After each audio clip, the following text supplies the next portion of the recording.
Welcome to Debate the News True Crime. I'm Joseph Lobosco, joined by host Adrienne Barker. Tonight, we're exploring a series of real-life homicide cases where the killer donned the infamous Michael Myers mask from the Halloween film series. These cases span several states and years, but all share a chilling common thread: murder carried out under the guise of horror's most iconic villains. Before we begin, a warning to our listeners. This episode contains graphic descriptions of real life violence and murder. Listener discretion is totally advised.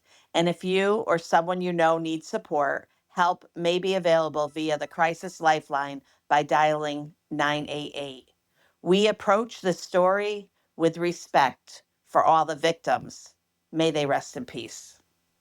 And a quick disclaimer: Adrienne and I are not attorneys, law enforcement officials, or psychologists. We research each case thoroughly, but this show is recorded live with minimal editing, and any factual errors are unintentional. Remember, any individuals we discuss who haven't been convicted in a court of law are presumed innocent until proven guilty. The opinions of our guests and audience members are their own and do not necessarily reflect the views of myself, Adrienne, or Debate the News. So I'm Adrienne Barker. In the Halloween films, the character Michael Myers, he's a silent embodiment of pure evil, a masked figure who stalks and kills without remorse. He wears a pale, emotionless rubber mask and dark coveralls, and he lurks in the shadow of suburbia.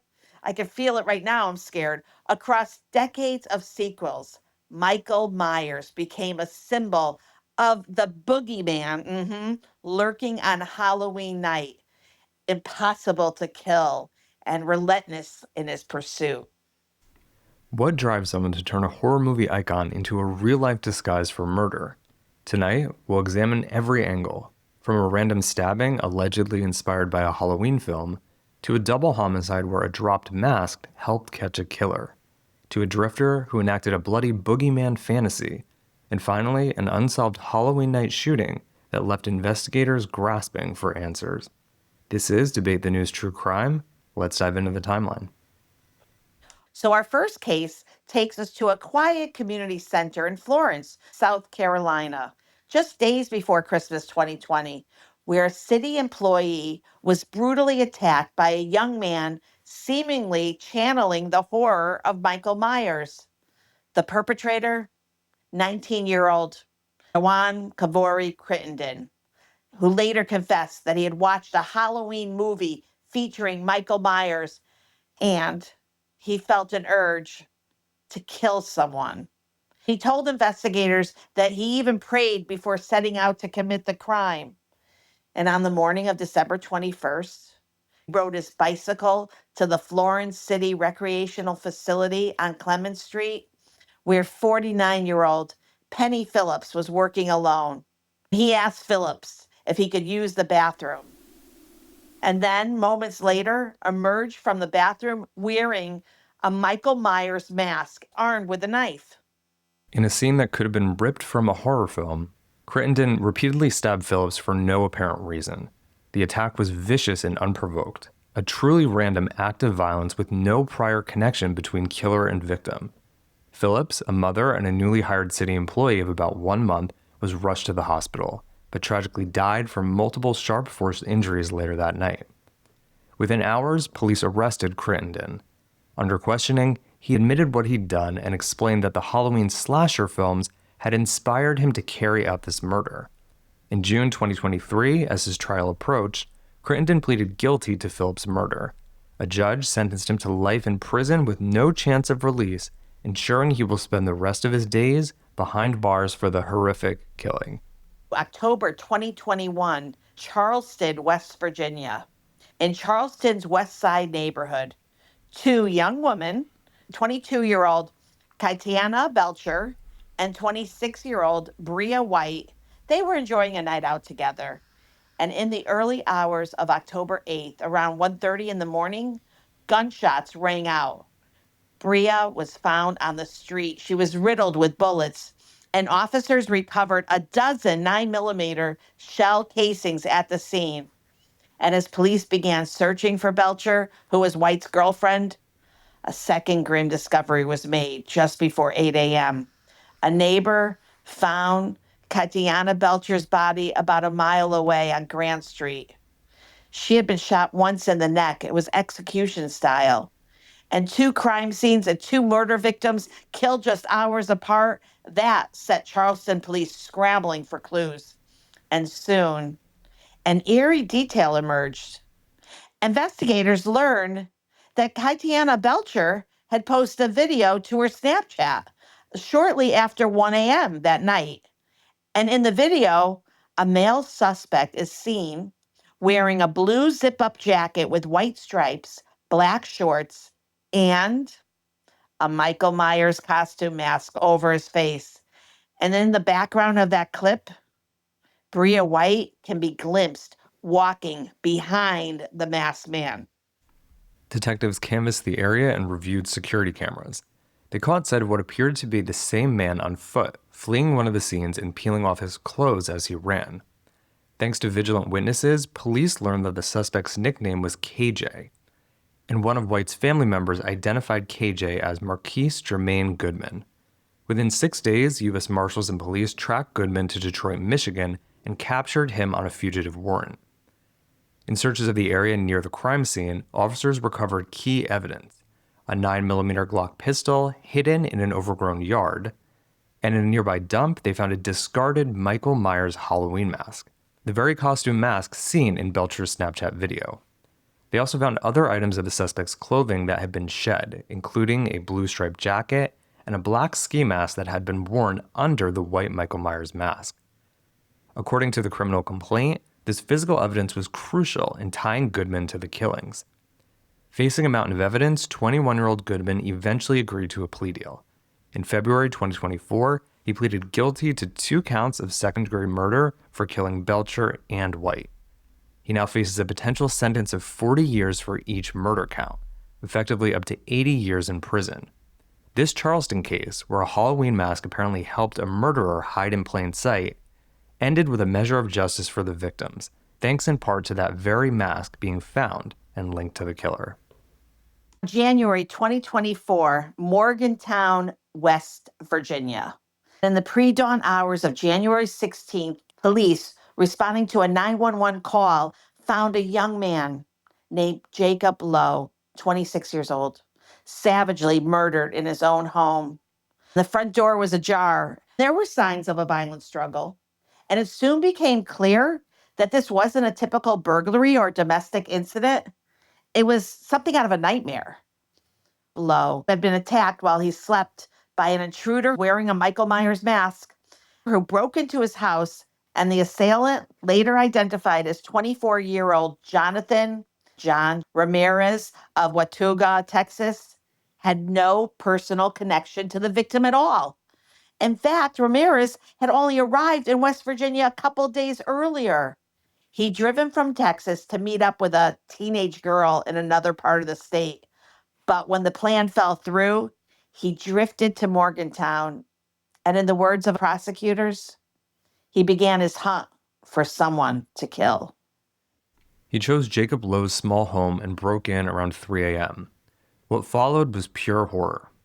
Ramirez, channeling the Halloween killer, ambushed Lowe in his bedroom and stabbed him over 200 times, an almost unimaginable frenzy of violence, described by the county medical examiner in graphic detail. Many of the wounds were to Lowe's back and chest, and dozens were defensive injuries on his arms, indicating he likely awoke and fought for his life. After the murder, Ramirez rifled through Lowe's belongings, stealing 2 knives used in the attack and a pair of brass knuckles, and then took the victim's car keys. He left the house wearing some of Lowe's clothes and drove off in his SUV, apparently trying to blend in with early morning commuters or college students. By 5 a.m., security cameras captured the stolen white Hyundai parked near West Virginia University's downtown campus. University police, alerted by Morgantown PD about the murder and missing vehicle, soon spotted the suspect on campus. Ramirez was arrested later that day. Officials found a fully loaded 9mm handgun in his pocket and at least 1 knife on him at the time of the takedown. Back at the crime scene, investigators had uncovered crucial evidence tying Ramirez to the slaughter. A bloody palm print on a wall matched his hand, and a crumpled Halloween Michael Myers mask was found discarded in Lowe's home. Forensic testing would later show that Ramirez's DNA was on the mask, as well as on other items left at the scene. And Jacob Lowe's DNA was on Ramirez's clothing. Faced with overwhelming evidence, Ramirez eventually stood trial in August of 2025. The brutality of the murder left the jury stunned. Prosecutors argued that Ramirez was obsessed with Halloween lore and had styled himself after Michael Myers, acting out his own sick fantasy of being the boogeyman. It took jurors less than an hour to convict him of first-degree murder, as well as the burglary and the grand larceny, which, under West Virginia law, meant an automatic sentence of life in prison with no possibility of parole. Jonathan Ramirez, he's going to spend the rest of his life behind bars.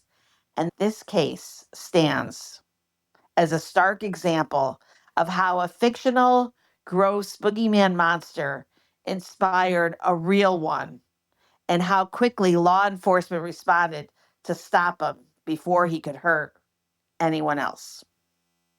October 2024, Harris County, Texas.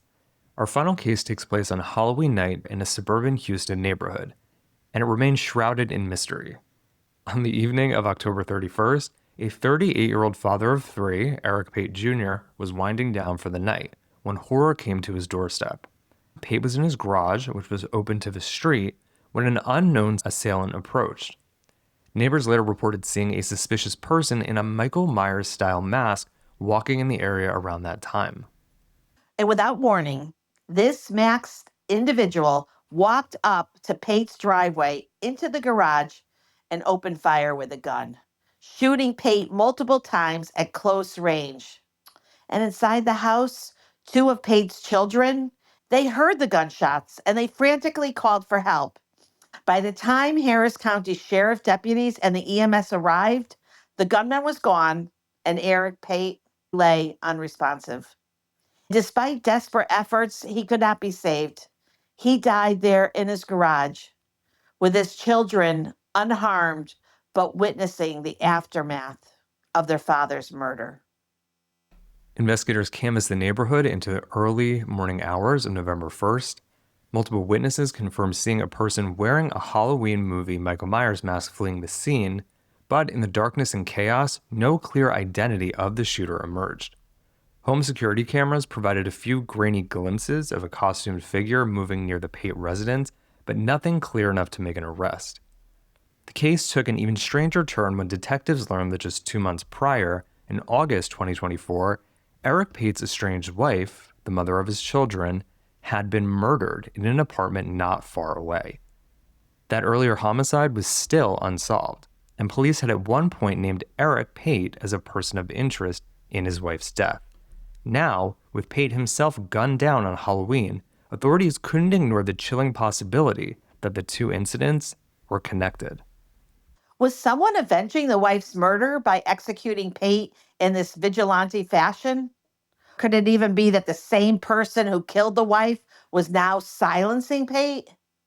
Oh, the Harris County Sheriff's Office has stressed that they are actively exploring all leads, but as of today, no suspects have been arrested. And the motive still remains uncertain and deeply puzzling. Pate's three children were taken in by their grandmother, and she's left seeking justice for both her son and the daughter in law she loved. This unsolved Halloween night murder leaves an entire community on edge and hungry for answers. It's a real life whodunit, cloaked in horror movie imagery. And honestly, until the killer is caught, the question lingers. Was this truly a case of life imitating art, or something even more insidious? Let's open this up for debate. I'm so glad that we have a great audience here on Chatter Social. And by the way, if you haven't downloaded Chatter Social, please go to your app store. It's CHATTER and join us in the conversation. So I want to ask you, Joseph, and then open it up to the audience. Do you think The Halloween night shooting of Pate was a revenge killing for the earlier crime, or just a mere coincidence that two tragedies would strike the same family? You know, honestly, I feel like when you have an ex wife gunned down and then this guy gets killed, there has to be a connection there. I don't know if it was necessarily revenge because we don't know if he was actually responsible for what happened to his wife, but I feel like you can't ignore those similarities. What do you think? I guess in my mind, I think it would be very highly unusual, unless there were a lot of deaths in this community. I think that there probably is some kind of coinkydink linked to his wife. It is crazy that no suspects have been named, even as far as November of 2025 today. I don't know that I believe that it's just a coincidence. I think they're somehow connected, but I don't know that it's a direct response. It's too weird for it to be not connected. Yeah, I agree with Jonathan. The whole way it went down, and he seemed to have been targeted. So I do think there's some kind of a connection. If he had something to do with his wife's murder, yeah, it's possible that if someone suspected him or had some information that he was involved in that, yeah, I guess they could have decided to put on a Michael Myers mask and go kill him. That seems like a pretty elaborate, unnecessary way to go about getting revenge on someone.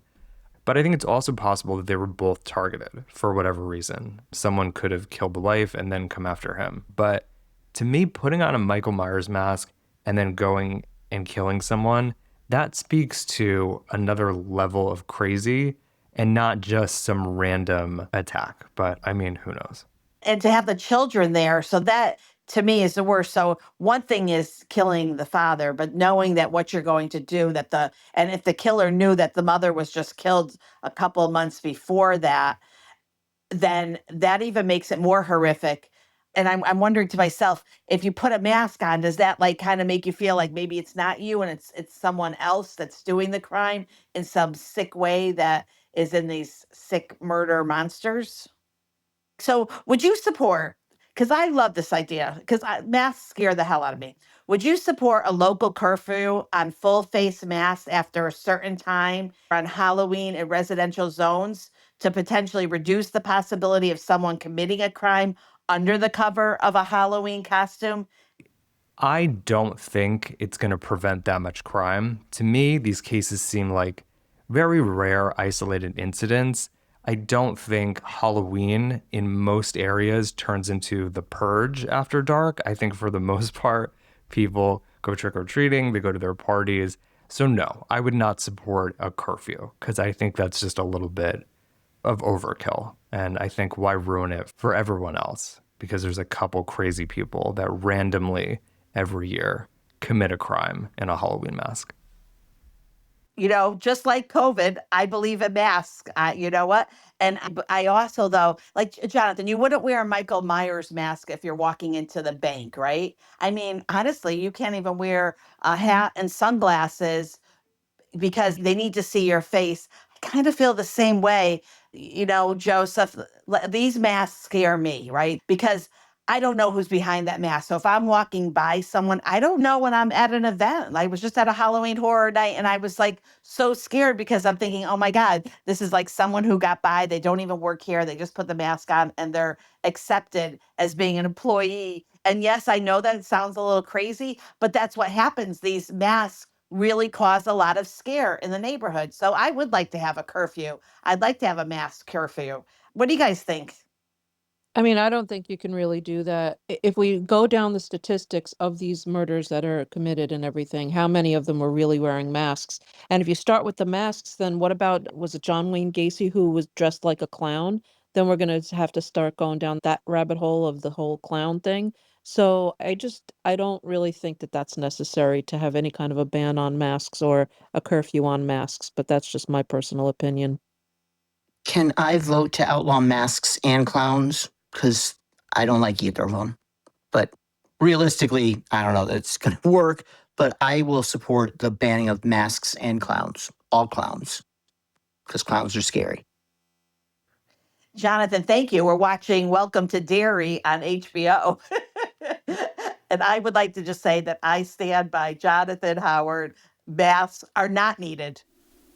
So I'm looking up crime stats, and it looks like statistically, crime definitely does see a significant increase on Halloween, including violent crimes and not necessarily murders, but assaults and people getting into fights.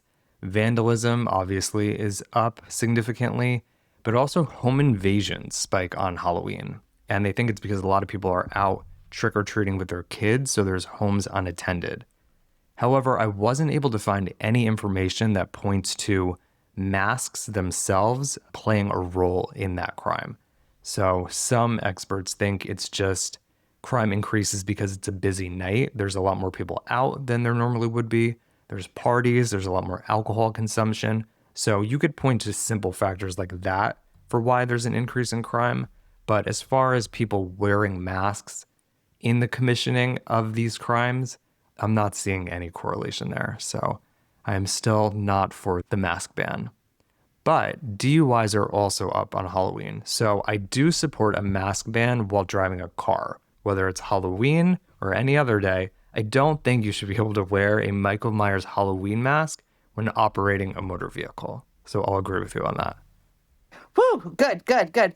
I don't understand how these guys could say that they were inspired by a movie killer.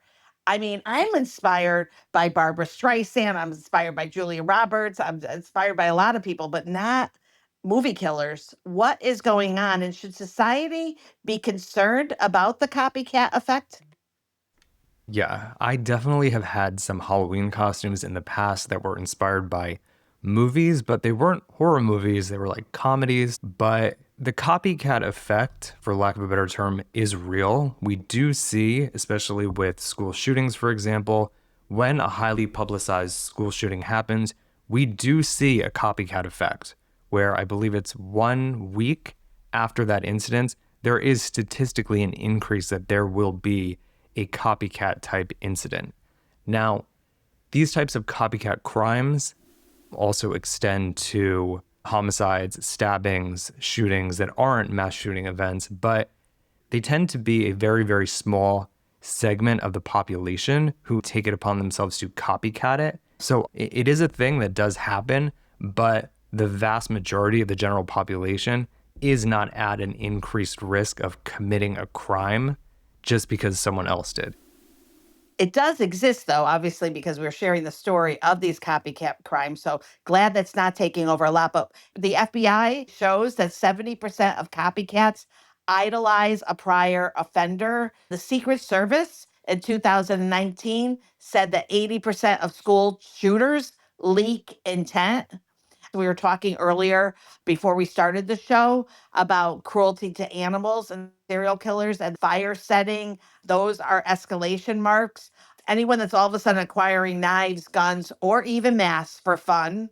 And just know that there is a pathway to violence model. Is that not crazy? Most copycats follow. Ready?